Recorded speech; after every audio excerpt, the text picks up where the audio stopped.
Friends, आज के इस वीडियो में हम बात करने जा रहे हैं प्रैग्मेटिज्म फिलॉसफी के बारे में।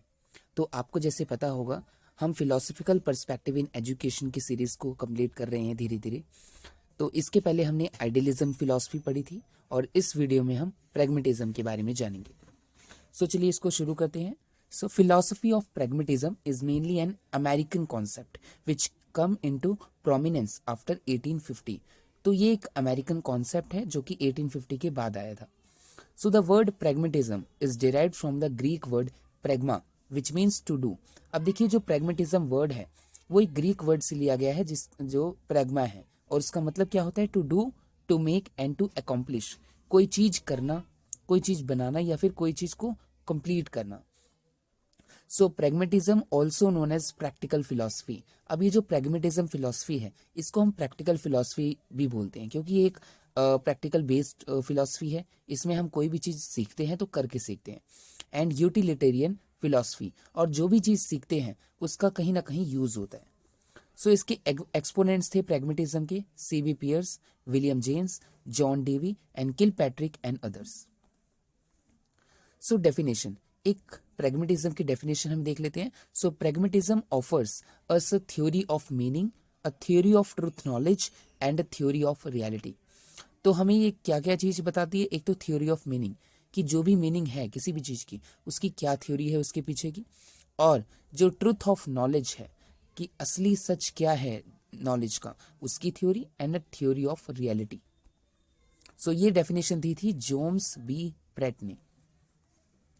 फॉर्म्स ऑफ प्रैग्मेटिज्म, जो प्रैग्मेटिज्म है इसकी 3 फॉर्म्स हैं। पहली है humanistic pragmatism, second experimental pragmatism, third is biological pragmatism. Humanist pragmatism क्या है? दोज थिंग्स और principles are true which satisfy the needs, requirements, aspirations and objectives of human beings and cater the welfare of mankind. तो इनका मानना था कि ऐसी चीजें, ऐसे प्रिंसिपल वो ही ट्रू हैं जो सेटिस्फाई करते हैं ह्यूमन नीड्स को, चाहे उसकी रिक्वायरमेंट्स हो, चाहे उसके एस्पिरेशंस हो, चाहे उसके ऑब्जेक्टिव्स हो, और वो काम करते हैं ह्यूमन वेलफेयर के लिए। ठीक है, मतलब कि इसमें किसी ना इंसान का भला हो, उसमें उसकी अच्छाई के लिए हो। तो ये था humanist pragmatism. Next is biological pragmatism. Power or capacity of a human being is valuable and important, which enables him to adjust with the environment or which makes him able to change his environment according to his needs and requirements. तो ये वो power और capacity है किसी भी human being की जो उसको एक वैल्यूएबल बनाती है, इंपॉर्टेंट बनाती है, जिससे वो अपने इन्वायरमेंट में जो चीज वो चाहता है, अपनी नीड्स के हिसाब से, अपनी रिक्वायरमेंट के हिसाब से वो चेंज कर सके और उस इन्वायरमेंट में एडजस्ट हो सके। Next is experimental pragmatism. According to this ideology, that thing or principle is a true which can be verified as a true by experiment. ऐसी चीजें वही सच हैं जिनको हम बाय एक्सपेरिमेंट वेरीफाई कर सकते हैं। Now principles of pragmatism. First इसका प्रिंसिपल है experience is the central idea in pragmatism. Pragmatism में एक्सपीरियंस को एक सेंट्रल आइडिया माना जाता है कि कोई भी इंसान कोई भी चीज अगर उसको सीखना है तो वो एक्सपीरियंस के जरिए ही सीखता है। Means learning to do, means खुद से कुछ करके सीखना। There are no absolute values of life, और कोई भी एक रियल वैल्यूज नहीं है लाइफ की। एक्शन इज रियल, जो काम है आपका, जो भी चीज आप कर रहे हो वही एक रियल है, एंड आइडियाज आर टूल्स, और जो आइडियाज होते हैं वो बस एक जरिया होते हैं उनको पूरा करने के लिए। Man is an active being, और जो मैन हैगा वो एक एक्टिव बीइंग है, क्योंकि वही एक्सपीरियंस कर रहा है उन सारी चीज एक्सपीरियंस को। Man has the ability to solve his problem, और मैन के अंदर ही एबिलिटी है वो सारी प्रॉब्लम को सॉल्व करने के लिए। Utilitarian aspect is supreme, means जो भी चीज आप कर रहे हो उसका कहीं ना कहीं यूज होना चाहिए आपकी डेली लाइफ में। Past has a little value, जो बीत गया उसकी कोई वैल्यू नहीं है, थोड़ी सी वैल्यू है, ज्यादा नहीं है। Present and future are more important, हमारे लिए मेन क्या है? जो भी चल रहा है और जो आने वाला है। जो बीत गया है उसकी बहुत ही कम वैल्यू है। नाउ प्रेगमेटिज्म इन एजुकेशन, अब हमारी एजुकेशन में किस तरह से इसका यूज होता है। So education is based on the philosophy and science, अब जो एजुकेशन होती है वो फिलोसफी और साइंस पे ही बेस होती है। So it emphasises experiment and practice, तो जब भी हम एजुकेशन में प्रेगमेटिज्म की बात करते हैं तो ये जोर देता है एक्सपेरिमेंट और प्रैक्टिस पे, मतलब जो भी बच्चा कर रहा है वो चीजों को करके सीखे अपने हाथों से, लाइक एक लाइव एक्सपीरियंस हो उसका। Child is the focal point of all educational activities, और जो भी आप एक्टिविटीज करा रहे हो उसको बच्चे को सेंट्रल पॉइंट में रख ही करना है अपने। मींस बच्चे की इंडिविजुअल डिफरेंसेस को देखकर, उसकी नीड्स और रिक्वायरमेंट और इंटरेस्ट को देखकर सारी अपनी एजुकेशनल एक्टिविटीज को नोट डाउन करना है। एंड इट ओपोजेस बुक लर्निंग, और ये ज्यादातर जो रोट लर्निंग हम करते हैं, रोट मेमोराइजेशन, उस पर ये फोकस नहीं करता है। ओनली सोशलिबिलिटी इज एम्फसाइजेस, सोशलिबिलिटी होती है कि अपनी सोसाइटी में बच्चे को एडजस्टमेंट सिखाना। It is a progressive dynamic and changeable ideology, ये एक प्रोग्रेसिव है, मीन्स टाइम के साथ साथ ये चेंज होता रहता है और आगे आगे प्रोग्रेस होता रहता है। Next is pragmatism and aims of education. So इसके लिए एम्स ऑफ एजुकेशन क्या है, aims of education are not determined, means इनके इन फिलोसफी के अकॉर्डिंग जो हमारे एम्स होते हैं वो पहले से डिटरमाइन नहीं होते हैं। Educational aims change according to the time, place and circumstances, जो भी हमारे एम्स है एजुकेशनल वो चेंज होते हैं टाइम के हिसाब से, प्लेस के हिसाब से, और कोई भी सिचुएशन, कोई भी सर्कमस्टांसेस आ रहे हैं उसके हिसाब से। Aims of education are not final and fixed, ये जो हम अगर एक बार एम बना लेते हैं एजुकेशन के, वो फाइनल नहीं होते, फिक्स नहीं होते, वो कहीं ना कहीं चेंज किए जा सकते हैं अपने according. Education should provide more and more purposeful experience, और एजुकेशन ऐसी होनी चाहिए जो हमें ऐसे एक्सपीरियंस प्रोवाइड करे जो हमारे लिए ज़्यादा यूजफुल हो। Creation of new values, means इनके अकॉर्डिंग हमें नई वैल्यूज का क्रिएट करने चाहिए।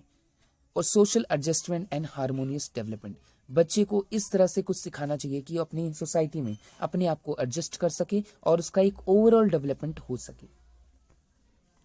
प्रेगमेटिज्म एंड करिकुलम, अब इनके हिसाब से करिकुलम कैसा होना चाहिए, तो इसका एक पहला प्रिंसिपल है principle of utility. So the school must provide the experience that are useful to the child, school को ऐसी एक्सपीरियंस प्रोवाइड करनी चाहिए बच्चे को जो कि उसकी डेली लाइफ में यूज हो सके। Principle of natural interest, it should be based on the natural instant of the child, mean बच्चे को जो पसंद है उसके अकॉर्डिंग, उसके नेचर के अकॉर्डिंग वो बच्चे को कराना चाहिए। Interest in conversation, interest in investigation, interest in construction and interest in creative experience expression, तो ये सारे इंटरेस्ट हैं जो बच्चे के ध्यान में रख के इन चीजों को पूरा करना चाहिए।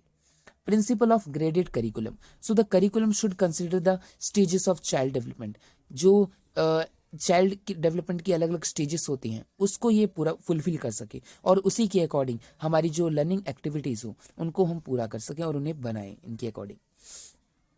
Principle of experiences based in occupations. So curriculum attaches limited importance to book learning. Beside the subject, the curriculum include purpose, procedure and socialized activity. तो अब हमने जैसे देखा कि हम ये जो प्रेगमेटिज्म फिलॉसफी है ये बुक लर्निंग पे ज़्यादा इंपॉर्टेंस नहीं देती है। तो इनका मेन पर्पस क्या है कि हमारी ऐसे प्रोसीजर होने चाहिए, ऐसे पर्पस होने चाहिए और ऐसे सोशलाइज एक्टिविटीज बेस्ड होनी चाहिए जो हमारी डेली लाइफ में यूज हो सके। Principle of integration. So the subjects are treated a mode of activities in relation to life situation. Means जो भी subject बच्चों को पढ़ाया जाए वो उनकी life situation में काम आ सके। Principle of social worth. Curriculum provides socially useful activities. कि ऐसा करिकुलम होना चाहिए जो बच्चे को सोशली यूजफुल एक्टिविटीज बनाए, मतलब कि जो भी वो उसकी लाइफ में एडजस्टमेंट हो रही है उसके एनवायरनमेंट में उसको अपने आप को ढाल सके। Principle of dynamism, it does not believe the rigidity of the curriculum, it changes according to the needs of the pupils and the society. तो इनके अकॉर्डिंग हमारा करिकुलम फिक्स नहीं होना चाहिए, ये बच्चों की नीड्स के अकॉर्डिंग और सोसाइटी के अकॉर्डिंग चेंज होते रहना चाहिए। Now methods of teaching, so इनका फर्स्ट मेथड था लर्निंग बाय डूइंग, बच्चा खुद कुछ करके सीखे। So it is the principle of pragmatic methodology, the child learns by doing according to John Dewey. All learning must come as a byproduct of action and never as a something learned directly from its own sake. तो कोई भी बच्चा जो सीखता है उसकी जो learning है वो किसका बाय प्रोडक्ट होती है, किसी एक्शन का जो उसने खुद से खुद एक्सपीरियंस करके वो चीज बच्चा करता है। So the pragmatic teacher suggests a few problems, indicates the line of activity and loves the child to experiment for himself.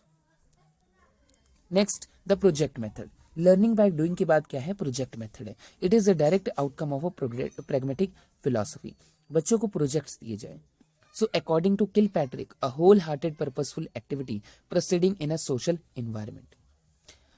And according to Stevenon, a problematic act carried to completion in its natural setting. Next, pragmatism and discipline. So इनके according discipline कैसा होना चाहिए? Pragmatism holds that discipline should be social through free, purposeful and cooperative activities organized in the school that lead to social discipline as well as self discipline. तो इन्होंने सबसे ज्यादा focus किया self discipline पे। Means किसी भी तरह की जो पनिशमेंट है, ये सारी चीजें बच्चों को, कॉर्पोरल पनिशमेंट को बैन कर देना चाहिए। बच्चे को फ्री एक इन्वायरमेंट में जहां बच्चा खुद से कुछ करके सीख रहा है, उसको सेल्फ डिसिप्लिन होना चाहिए। Such activities create values like interactive, self-relation, tolerance, sympathy. तो ऐसी एक्टिविटीज जो बच्चे की वैल्यू को और ज्यादा इनकलकेट करती है, जैसे कि आपसी जो उसके पीयर ग्रुप्स हैं उनके साथ रिलेशन, एक टॉलरेंस होना चाहिए और सिंपथी होनी चाहिए दूसरों को लेके। These values help in building the morals and training the character। तो इन सारी वैल्यूज से क्या होती है, उनका मोरल्स को और ज्यादा बिल्ड होता है और उनकी कैरेक्टर की भी ट्रेनिंग होती है। So there is no place for rewards and punishment. इसमें किसी भी तरह के रिवॉर्ड्स और पनिशमेंट की बात नहीं की जाती है। Morals grow from democratic living and students develop a sense of self control. बच्चों के अंदर एक सेल्फ कंट्रोल की सेंस भी होनी चाहिए। Next, pragmatism and the teacher. इनके अकॉर्डिंग टीचर क्या होना चाहिए, teacher as a helper and guide. So the teacher assume the role of an arranger of experience, or he is the facilitator or stage setter, and the teacher create a suitable environment for learning। Teacher ऐसा होना चाहिए जो बच्चे को एक अच्छा, एक free environment provide करे, जिससे जो बच्चा है वो अपना जो एक्सपेरिमेंट है, जो अपना एक्सपीरियंस है, उससे अच्छी तरह से निभा सके। मीन्स अरेंजमेंट जो है, अरेंजमेंट ऑफ एक्सपीरियंस, वो टीचर का काम है। And teacher as a facilitator और गाइड और अ हेल्पर काम करता है। According to Dewey, the teacher is a guide and a director. He steers the boat, but the energy that propels it must comes from those who are learning. Now pragmatism and the student. इनके according, इस philosophy के according student कैसा होना चाहिए। So the child is creative and constructive by nature. बच्चा कैसा होना चाहिए, क्रिएटिव होना चाहिए, कंस्ट्रक्टिव होना चाहिए नेचर में। He is not a passive listener, वो बस चीजों को सुने ही नहीं, but an active participant in the educative process, बल्कि खुद से उस एक्टिविटी में पार्टिसिपेट करें। Educators must exploit the activities of the children for the teaching and learning processes। तो जो सारी एक्टिविटीज है जो एजुकेटर्स कराएंगे बच्चों को, ये सारी चीजें एक्सप्लोइट होनी चाहिए। Next, pragmatism and school. इनके अकॉर्डिंग स्कूल्स कैसे होनी चाहिए। So the progressive school classroom is one in which student assume more responsibility and initiative for their own learning. तो एक प्रोग्रेसिव स्कूल क्लासरूम वही है जहां पर बच्चों के लिए खुद की एक रिस्पॉन्सिबिलिटी होती है, खुद से वो इनिशिएटिव लेते हैं अपनी कुछ सीखने के लिए, ताकि वो जिंदगी में प्रोग्रेस कर सके। And they are actively engaged in learning activities such as conducting their own science experiments। तो वो खुद से ही लर्निंग एक्टिविटीज में एक्टिवली इंगेज होते हैं और खुद से अपने साइंस के एक्सपेरिमेंट्स करते हैं। Instruction is individualized to accommodate their different interest, needs and learning rates. तो इंडिविजुअल डिफरेंसेस को ध्यान में रखते हुए बच्चों को एक इंडिविजुअलाइज्ड इंस्ट्रक्शन प्रोवाइड करनी चाहिए उनकी नीड्स और इंटरेस्ट के हिसाब से। Now epistemology of pragmatism। So epistemology means theory of knowledge। So the ultimate knowledge is the knowledge that works। वही अल्टीमेट नॉलेज है जो काम करे हमारी लाइफ में। No spiritual or ultimate value, इसमें स्पिरिचुअल वैल्यूज और अल्टीमेट वैल्यू की कोई बात नहीं की गई है। Next, axiology of education. pragmatism means theory of values। values are not real existence। values change according to difference in time and space। जो हमारी वैल्यूज हैं अकॉर्डिंग टू pragmatism, टाइम और स्पेस के साथ, सिचुएशन के साथ चेंज होती रहती है। Man creates values by modifying environment. जो भी इंसान है वो वैल्यू को कैसे क्रिएट करता है, अपने इन्वायरमेंट को और ज्यादा मॉडिफाई करके। Now metaphysics of pragmatism। So there is no ultimate reality. कोई भी एक अल्टीमेट रियलिटी नहीं है। Reality is not one but many. Reality एक नहीं है बल्कि एक से ज्यादा है। रियलिटी इज एवर चेंजिंग, और जो रियलिटी है वो चेंज होती रहती है। Now merits of pragmatism। अब pragmatism के क्या इसके अच्छे कैरेक्टरिस्टिक्स है। सो इम्पोर्टेंस ऑफ चाइल्ड, इसमें बच्चे की इंपॉर्टेंस को देखा जाता है। एम्फेसिस ऑफ एक्टिविटी, एक्टिविटी पर ध्यान दिया जाता है। Faith in applied life, means जो भी बच्चा कर रहा है उसकी लाइफ में वो चीज काम आनी चाहिए। Infusion of new life in education, बच्चे को एक नई लाइफ प्रोवाइड करना। सोशल एंड डेमोक्रेटिक एजुकेशन होती है। प्रोग्रेसिव एंड ऑप्टिमिस्टिक एटीट्यूड होता है। Construction of project method.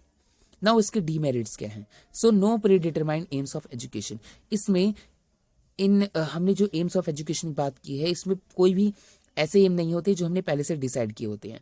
Opposition of pre determined ideals and values, means जो हमारी आइडियल्स हैं, वैल्यूज हैं, जो हम पहले से डिटरमाइन करते हैं उनको अपोज किया गया है। ऑपोजिशन ऑफ आइडियल ट्रूथ, कोई भी आइडियल ट्रूथ नहीं है। नेगेशन ऑफ स्पिरिचुअल वैल्यूज, जो बच्चों के लिए काफी जरूरी होती हैं, इन्होंने इसकी नेग्लेक्ट किया है। And negation of past, past भी बच्चों के लिए बहुत ही ज्यादा इंपॉर्टेंट होता है, क्योंकि जो प्रीवियस नॉलेज होती है वही हमारी नई नॉलेज को आगे प्रोग्रेस करती है। सो इन्होंने पास्ट को बिल्कुल नेग्लेक्ट करके इसको अच्छा नहीं किया है। So this is all about pragmatism.